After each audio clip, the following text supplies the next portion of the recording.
Okay, we had 3 homework questions from 7.3 that people wanted to look at. So let's start with number 9. Number 9, I'm just following the standard sort of recommendation in the book for the substitution, the trig substitution. So for x squared plus 16, we'll do x equals 4 tangent theta. And I like to right away draw my triangle that's going to tell me how to substitute back. So if tangent theta is x over 4, we know tangent is opposite. Oops, let's get on the right layer. We know tangent is opposite over adjacent, and that's a squared plus b squared equals c squared. Let's you work out the third side. That third side should always match the original integral, part of the original integral, by the way. That's kind of the reason you're picking that particular substitution. But okay, so now I'm ready to actually start doing some substitutions. So the original integral,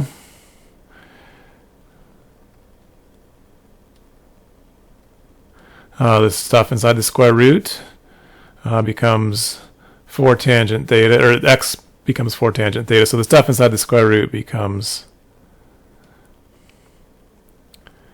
16 tangent squared theta plus 16. The dx on the top becomes 4 secant squared theta. I'll just shove the d theta out to the end.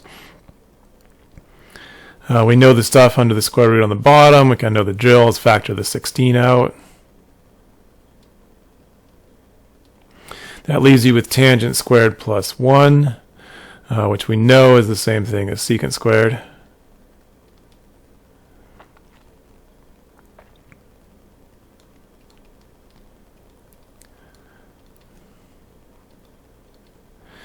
And we're in pretty good shape. The square root on the bottom can be simplified now.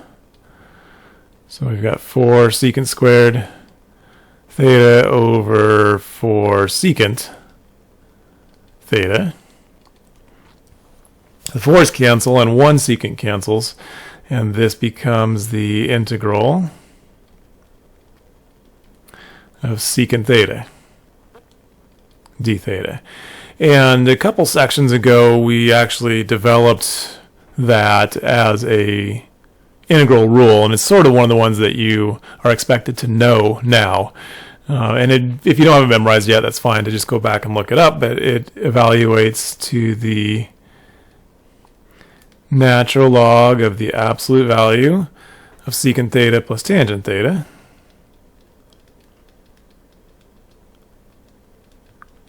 And don't forget the plus c on there. And this is the point where we've integrated, and the only thing that we still need to do is turn this back into an x answer rather than a theta answer, because theta was not our original variable.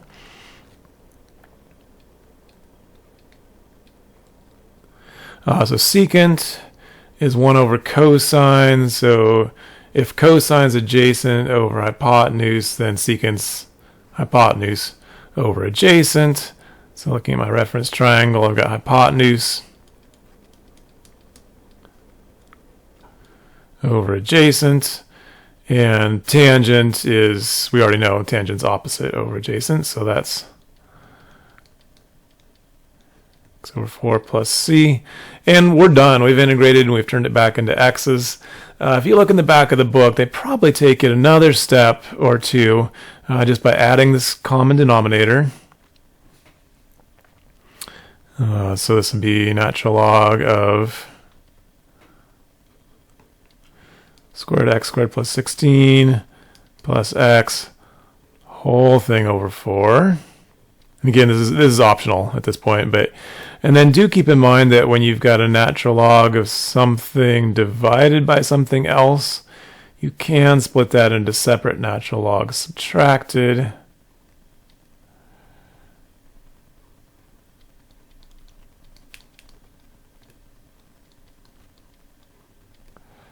So you get minus natural log of 4. Doesn't need absolute value bars anymore. 4 is just 4 plus c. And the thing that's worth pointing out here, I guess, is that natural log of 4 is a constant. So a known constant plus an arbitrary constant just becomes a new arbitrary constant. So those two things can turn into a plus c, and you just get this, plus c. Okay, that's number 9. Let's take a look at number 15. 15 has an a in it instead of, like a 25 or something, but it works the same way. So just following the suggested substitution, it'd be sine this time. And for my triangle over there, since sine is x over a, keep in mind sine is opposite. Sine is opposite over hypotenuse. That leaves this remaining side to be the square root of a squared minus x squared.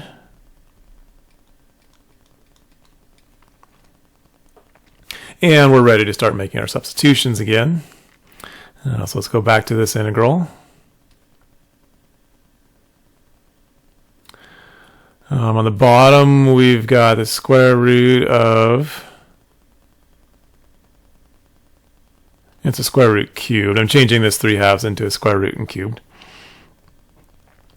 A squared minus x squared, so that's minus a squared sine squared. On the top, I've got another x squared, so another a squared sine squared. And then the dx turns into another a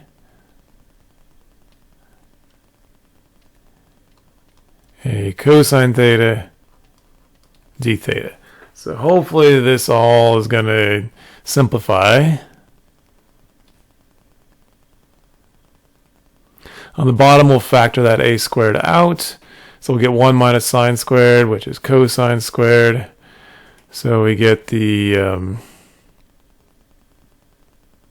square root of a squared cosine squared. Keep in mind that's still cubed. Getting some junk mail.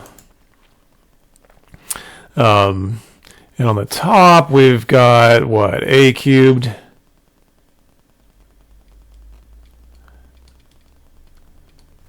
sine squared theta and a cosine theta and a d theta. Okay. So obviously the point on the bottom was to get rid of that square root, and we can now. So we've got a cosine, and that's all cubed. So I'm going to cancel the squares and the square roots, and then I'm going to apply the cube that was still there to say I've got a cubed cosine cubed. On the top, I've got a cubed, and those cancel. That's nice. And the 1 cosine on the top cancels with 1 on the bottom. So I'm going to take that down to squared sine squared. So I've got sine squared over cosine squared. So I'm trying to integrate tangent squared. Okay, and this is the point where it doesn't look too bad, but you might get stuck until you remember that tangent squared is secant squared minus 1. And all of a sudden, both these pieces get easy to integrate. We know how to integrate secant squared. Secant squared integrates to tangent. We know how to integrate 1. 1 integrates to variable, which is theta in this case. And we do not forget the plus c. Tangent theta, so it's integrated. We just need to turn it back into x. So tangent, opposite over adjacent. So that becomes x over square root of a squared minus x squared minus, and when you just have a plain theta, there's not much getting around the fact that we're going to have an inverse trig function here. So keep in mind that, let's go back to purple. Keep in mind that sine theta x over a, so take the inverse sine of both sides. That's the only way you can solve for theta itself.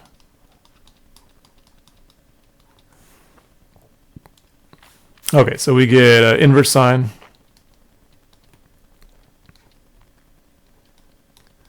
x over a, and we still have the plus c on there, and that one is done.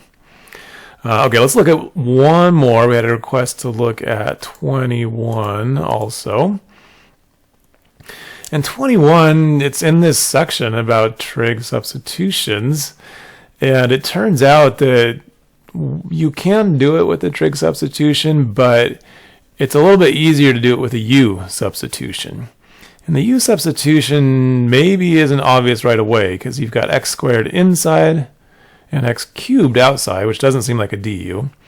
But take a look at what we've got going here. I've already set up my u and my du. And I'm going to separate this integral into an x square root of 4 minus 9x squared, and then an x squared dx. Actually, well, it doesn't really matter. I think I want my squared on the other side. So let's put the x squared there. Okay. So maybe it looks a little bit better for u substitution now. You can see these two bits are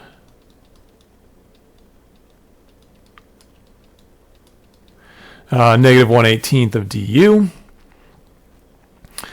So I can replace those with du, and I'll move my negative 1/18 out front. The stuff inside the square root is just square root of u. The x squared, and there's where I had to do a little bit of algebra work, but that turns into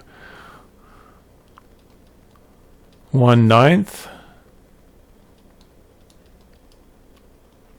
4 minus u.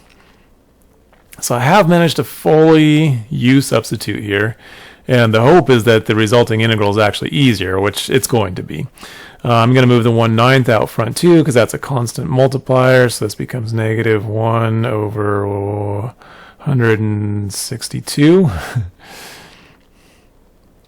Inside the integral I can distribute. So I've got 4 square root of u, which I'll make into u to the 1/2, and I've got minus u to the 1, u to the 1/2, u to the 3/2 du.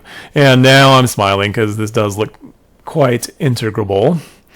So I'll get my negative 1 over 162 times integrating u to the 1/2, so 4 3/2. So 2/3 u to the 3/2 minus u to the 3/2 will go to u to the 5/2 with a 2/5.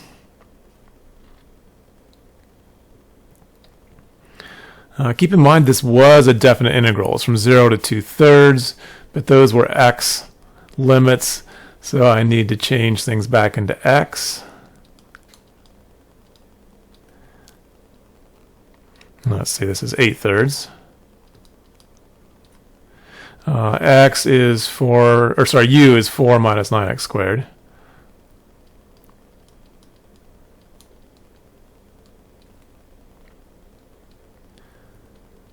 To the 3/2, and then minus 2/5. Let's see, 4 minus 9x squared.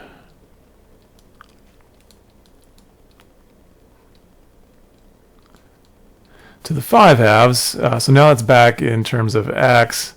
I know this is a fun expression, isn't it? But we just need to evaluate this whole thing. We need to plug in 2/3, and we need to plug in 0. And this video is already getting a little bit long, so maybe I won't do the number crunching. You can do that part. But I just want to point out that 2/3, when you square it, becomes 4/9, and the 9s cancel, and the 4s subtract to 0, so plugging in 2/3 actually isn't too bad. And plugging in 0 isn't too bad either. It doesn't automatically make the whole expression 0 because of these 4 minuses, but both those numbers aren't too hard to actually plug in. So hopefully that helps with 7.3 a little bit. If you're still listening at this point, I just want to say that 7.3 is maybe the hardest section in Chapter 7. And I think it's not just gravy from here on out, but it does get a little bit better. So hang in there. You guys are doing great.